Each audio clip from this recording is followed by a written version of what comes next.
गांधी जी की जगह कहीं है और मेरी जगह कहीं और है, और तुलना करनी नहीं चाहिए, क्योंकि वो महान व्यक्ति थे।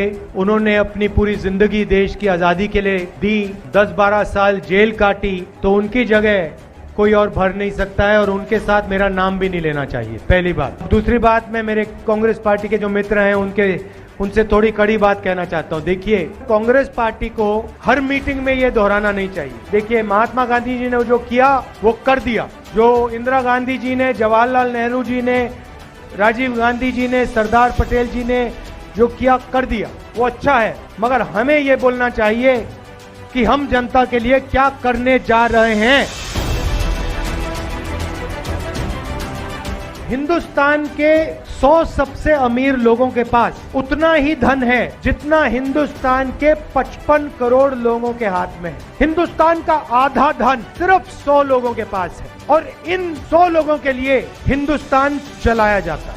और अगर आप उससे भी गहराई में जाना चाहते हैं तो आप उन 100 लोगों को भी छोड़ दीजिए, उनमें से 4-5 ऐसे लोग हैं जिनको आज आप हिंदुस्तान के महाराजा कह सकते हो, राजा कह सकते हो। पूरी की पूरी सरकार, पूरा मीडिया, सारे ब्यूरोक्रेट इनके इशारे से काम करते हैं। नरेंद्र मोदी जी भी इन्हीं के इशारे से काम करते हैं। जो ये कहते हैं वो नरेंद्र मोदी हिंदुस्तान के प्रधानमंत्री करते हैं। इन्होंने कहा कि जो छोटे व्यापारी हैं, जो मिडिल साइज व्यापारी हैं, उनको खत्म करना है। इन्होंने नरेंद्र मोदी जी को इशारा दिया, और नरेंद्र मोदी जी ने एक के बाद एक निर्णय लेने शुरू कर दिए। आरएसएस और बीजेपी, उनकी योजनाएं डर फैलाने की योजनाएं हैं। नोटबंदी का लक्ष्य हिंदुस्तान की जनता के दिल में डर फैलाने का था। गलत जीएसटी छोटे व्यापारियों को डराने की योजना है। जो आज बेरोजगारी है उससे डर बढ़ता जा रहा है, और इस डर का फायदा सिर्फ बीजेपी और आरएसएस को होता है, क्योंकि वो इस डर को नफरत में बदलते हैं।